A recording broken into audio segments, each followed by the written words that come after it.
ಪ್ರಸಿದ್ಧ ಕಿರುತೆರೆ ನಟ Gaurav Khanna Bigg Boss 19 season ಪ್ರಶಸ್ತಿಯನ್ನು ಗೆದ್ದಿದ್ದಾರೆ.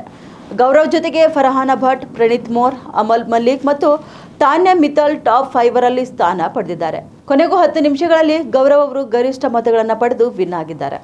ಗೌರವ್ ಖನ್ನಾ ಬಿಗ್ ಬಾಸ್ ಟ್ರೋಫಿಯ ಜೊತೆಗೆ ಭಾರಿ ಮೊತ್ತದ ಬಹುಮಾನವನ್ನು ಕೂಡ ಪಡೆದಿದ್ದಾರೆ.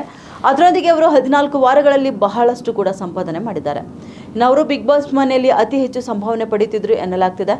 ಬಿಗ್ ಬಾಸ್ ರೇಸ್ನಲ್ಲಿ ಕೊನೆಯಲ್ಲಿ ಫರ್ಹಾನಾ ಹಾಗೂ ಗೌರವ್ ಕೂಡ ಇದ್ರು. ಫರ್ಹಾನಾ ಹಾಗೂ ಗೌರವ್ ಕೊನೆಯಲ್ಲಿ ಸಲ್ಲು ಪಕ್ಕ ನಿಂತಾಗಲೇ ಎಲ್ರಿಗೂ ಗೆಲ್ಲೋದು ಗೌರವ್ ಅನ್ನೋದು ಪಕ್ಕ ಆಗಿತ್ತು. ಅವರಿಗೆ ಸೋಷಿಯಲ್ ಮೀಡಿಯಾದಲ್ಲಿ ಅಭಿನಂದನೆ ಕೂಡ ಬರ್ತವೆ. ವಿಜೇತರಾಗಿ ಹೊರಹೊಮ್ಮಿದ ಗೌರವ್ ಬಿಗ್ ಬಾಸ್ 19 ಟ್ರೋಫಿ ಮತ್ತು 50 ಲಕ್ಷ ರೂಪಾಯಿಗಳ ಚೆಕ್ ಅನ್ನು ಬಹುಮಾನವಾಗಿ ಪಡೆದಿದ್ದಾರೆ. ಇನ್ನು ಅವರು ಬಿಗ್ ಬಾಸ್ ಮನೆಯಲ್ಲಿದ್ದ 14 ವಾರಗಳಲ್ಲಿ ಸಾಕಷ್ಟು ಹಣವನ್ನು ಗಳಿಸಿದ್ದಾರೆ. ಪ್ರತಿ ವಾರವೂ ಅವರು ಇತರಿಗೆ ಹೋಲಿಸಿದರೆ ಅತ್ಯಧಿಕ ಸಂಭಾವನೆಯನ್ನ ಪಡೆಯುತ್ತಿದ್ರು ಎನ್ನಲಾಗ್ತಿದೆ. ಉತ್ತರ ಕರ್ನಾಟಕ ನ್ಯೂಸ್, ಇದು ಕನ್ನಡದ ಉಸಿರು.